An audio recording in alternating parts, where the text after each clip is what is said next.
Salama, salama, peuple de Dieu, soyez bénis abondamment. Nous voici encore rassemblés dans notre rendez-vous, le Réma du soir. Oui, le Réma du soir est un temps où le ciel est avec nous.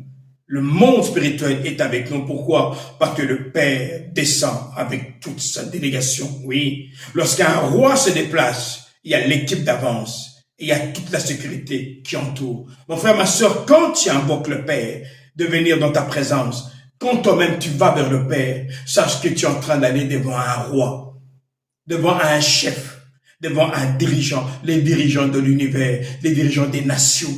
Oui, c'est ce Dieu-là qui vient dans ta présence. Chaque soir, il descend et te dit, où es-tu? Et quand il vient, toute l'armée céleste t'observe. Mais souvent, nous faisons des choses sans comprendre ce que nous sommes en train de faire. Le Réma du soir, le temps de la prière, le temps où tu parles avec le Père est un temps très solennel. Car tu es en train de parler avec le roi de l'univers, le créateur de toutes choses. Oui. Et quand tu es devant ce Dieu-là, il te communique sa puissance. Nous sommes toujours dans Josué chapitre 10. À partir du verset 7, on lit ceci. Alors Josué quitte le Gilgal avec ses courageux combattants et toute l'armée.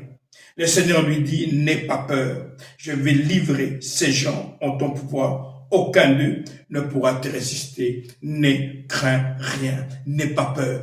Mon frère, ma soeur, quand on vient dans la présence du Père chaque jour, chaque matin, c'est pour entendre ce mot. Il commence avec ces mots chaque jour. Ne crains rien, n'aie pas peur. Parce qu'on vit dans un monde de challenge, un monde où il y a des montagnes, il y a des défis, la maladie, la drogue, l'alcoolisme, les addictions sexuelles, beaucoup de problèmes de couple, des problèmes de foyer, des problèmes de famille. Mais le Père te dit, ne crains rien.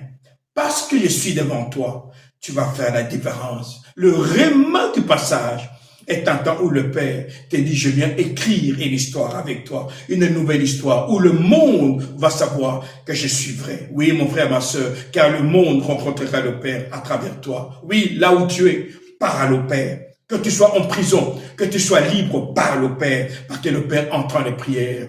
Paul et Silas étaient en prison. Ils ont loué le Père. Les chaînes de la prison a été secouée. Pourquoi? Parce que le Père est un Dieu qui entend la prière de ses enfants. Tu peux être en prison, mais quand Dieu est là, Dieu te libérera de la prison. Pourquoi? Parce que le Père est un Dieu qui s'appelle le libérateur. Mon frère, ma soeur, le Réma du soir, c'est pour t'amener à écrire une nouvelle histoire. Alors écris la nouvelle histoire. Parce que le Père t'a livré tes ennemis. Oui, le Père t'a livré tes ennemis. Il te dit simplement, lève-toi, parle et manifeste ta divinité. Au commencement, ma libération et la lumière fut, la libération fut, parle et tu démontreras Dieu. Ici, votre pasteur Nkosi Congo, alors je vous dis, salama, salama, salama.